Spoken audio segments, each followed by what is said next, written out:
네, 네. 가장 많이 들으셨을 것 같은데 여성한테 면죄부를 주는 거 아니냐, 남성 역차별이다 이런 게 많아요. 그렇진 않습니다. 이 법은 이제 기본적으로 기본법이어서 처벌에 대한 조항이 없어요. 그러니까 예를 들면 여성폭력이라는 건 어떤 거다. 그 다음에 이걸 예방하기 위해서 어떤 교육을 해야 된다. 이런 여성폭력 근절하기 위해서 국가가 져야 할 책무는 무엇이다. 이런 거를 규정한 법이고요. 지금 남성 피해자들도 다 지원받을 수 있습니다. 가정폭력 관련 법, 그다음에 성폭력 관련 법 등에 의해서 거기에는 이제 성별에 대한 규정이 없기 때문에 여성이든 남성이든 피해자들이 전부 다 지원을 받을 수 있습니다. 그리고 또 한 가지는 이제 헌법소원 내신 분도 계신데 이제 다 기각됐죠. 구체적으로 침해 사실이 없고 권리 침해 받았다 볼 수 없다 이런 내용이 있거든요. 그래서 이것은 사실이 아닙니다. 예. 이게 해당 법안이 처음에 발의하셨을 때랑 지금 좀 많이 달라지고 네, 네, 맞아요. 네. 사실은 폭력이라고 하는 것은 제가 20년 넘게 여성의 전화에서 직접 이와 관련된 일들을 하면서 남자 아이들이라든지 또 군대 내에서의 어떤 폭력 문제라든지 남성들이 겪는 폭력도 굉장히 많이 보았습니다. 그렇기 때문에 여성폭력 방지 기본법이 사실은 모든 성별을 다 포괄할 수 있는 그렇게 만들었던 거예요.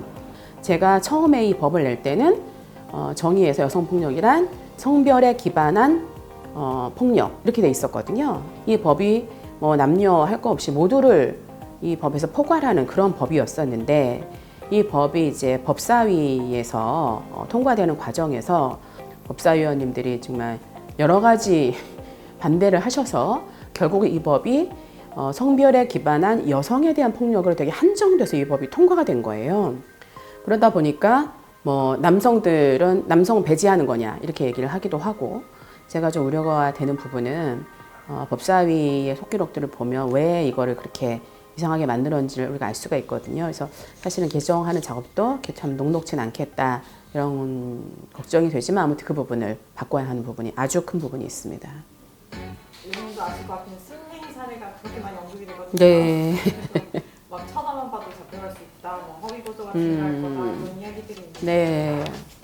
이제 예를 들면 성폭력 사건 같은 경우도 무고가 얼마나 차지하냐에 굉장히 논쟁이잖아요. 그래서 제가 이제 대정부 질문할 때 법무부 장관께 그런 걸 물어보기도 했습니다.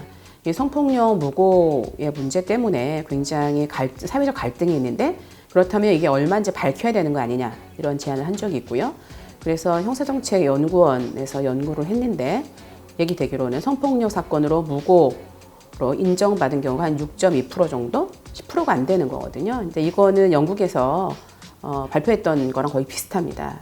실제로 성폭력 사건 같은 경우 가장 많이 얘기가 되는 성폭력 사건의 무고도 굉장히 적다라고 하는 걸 우리가 알 수 있습니다. 그리고 사실은 허위 고소를 한다고 하면 경찰이나 사법 체계에서 이 부분을 다 걸러내는 게 기본이죠. 그렇기 때문에 그 가짜 뉴스가 막 돌고 있고 이런 것은 사실이 아니다. 예, 이렇게 말씀드릴 수 있습니다. 그런 일들이 있어요. 이게 사실 이 법안을 발의하기 위해서 통계를 조작했다.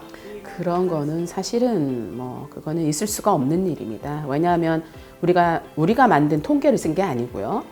경찰청에서 그 발간하는 강력범죄 통계들을 갖다 쓴 거거든요. 이 강력범죄 피해자의 80%가 여성이에요. 근데 그거는 우리나라만 그런 건 아니고 다른 나라도 마찬가지입니다. 그래서 저희가 이 법을 통과시키기 위해서 조작했다라고 하는 건 사실은 전혀 있을 수 없는 얘기죠.